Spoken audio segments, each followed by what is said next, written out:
દિલથી હાર્દિક સ્વાગત કરું છું. દોસ્તો, આજની વિડીયો શરૂ કરીએ એના પહેલાં તમામ મિત્રોને જણાવી દઉં કે આજે નવી ભરતીઓની અપડેટ આવી છે. અપડેટમાં હાલ જણાવીએ તો ગુજરાત ગૌણ સેવા પસંદગી મંડળની વેબસાઇટ પર બે નવી અને મહત્વપૂર્ણ અપડેટ આવી છે, તો એકવાર જોઈ લેવી. આ ઉપરાંત બાગાયત મદદનીશ ભરતીની પરીક્ષા જે મિત્રોએ આપી છે તેમની પ્રોવિઝનલ આન્સર કી આવી છે, એકવાર વિઝિટ કરી લેવું GSSBની ઓફિશિયલ વેબસાઇટ પર.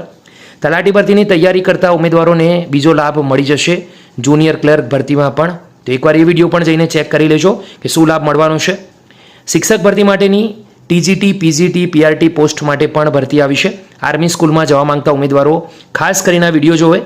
વીજળી વિભાગની અંદર વિદ્યુત સહાયક, જુનિયર એન્જિનિયર એટલે કે JE, mechanical, electrical, instrumentation and control. આ ઉપરાંત વાત કરીએ તો વિવિધ પદો પર GSECLના અંદર ભરતીની જાહેરાતો આવી છે, ખાસ વિઝિટ કરીને સમજે. આ ઉપરાંત 2 થી 3 નવી ભરતીઓ છે તે મોકૂફ રાખવા બાબત પણ અપડેટ આવી છે, તો એ પણ વિઝિટ કરી લેવા વિનંતી. દોસ્તો, હવે વિડીયોના અંદર જે ભરતી વિશે વાત કરવાના છે એ છે GSECL એટલે કે Gujarat state electricity corporation limited. હવે આ ભરતીના અંદર જે વાત કરવાના હતા સૌથી પહેલી એ છે advertisement for the post of instrumentation mechanic એટલે કે GSECL વિભાગ, ગુજરાત વીજળી વિભાગમાં ભરતીની અપડેટ.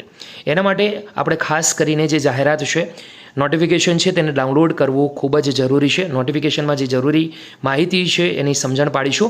જેમ વાત કરી GSECL Gujarat state electricity corporation limited, recruitment of instrumentation mechanic.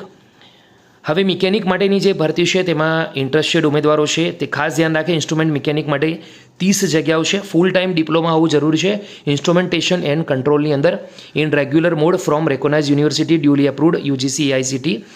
જે જુનિયર એન્જિનિયર વિદ્યુત સહાયકના અંદર વાત કરી હતી એ જ પ્રમાણે આના અંદર પણ મિનિમમ 55% માર્ક્સ આવેલા હોવા જોઈએ લાસ્ટ 5મા અને 6ઠ્ઠા સેમેસ્ટરમાં વિથઆઉટ 80 કેટલી એક પણ પરીક્ષામાં એક પણ સબ્જેક્ટમાં નાપાસ થવા જોઈએલા હોવા જોઈએ નહીં, તો એ ધ્યાન રાખવાનું છે.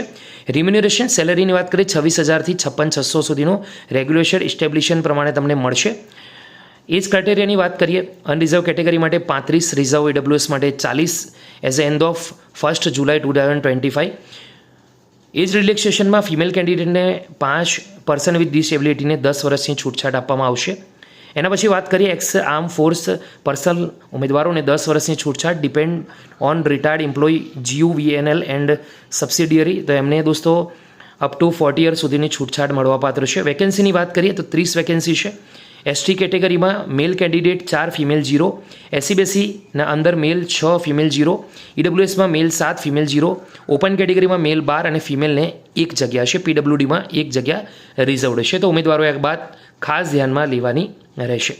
ફીસની વાત કરીએ તો ઓપન SC/BC અને EWS ઉમેદવારોને 500, જ્યારે નોન રિફંડેબલ છે આ ફીસ 250 રૂપિયા ST, SC, PWD ઉમેદવારોને આપવાની રહેશે. ઉમેદવારો ઓનલાઈન જઈને આ ફી ભરી શકે છે. ઉમેદવારો એ બાબત ખાસ ધ્યાન રાખવાનું છે. વેબસાઇટ છે GSECL.in આ વેબસાઇટ છે. Information about online application online જઈને તમારે અહીંયા માહિતી મળવાપાત્ર છે.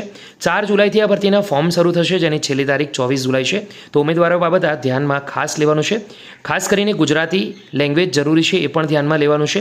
Term and condition online application માટેની અહીંયા સંપૂર્ણ જાણકારી આપવામાં આવી છે, તો એ બાબત ઉમેદવારો એક ખાસ ધ્યાનમાં લેવાની બાબત છે.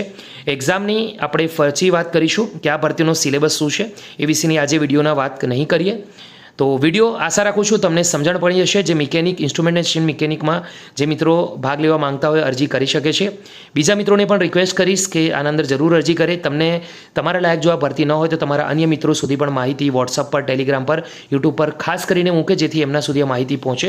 વિડીયો ફિનિશ કરીએ છીએ. ફરી મળીશું નવી જાહેરાત, નવી અપડેટ સાથે. ત્યાં સુધી ગુડ બાય.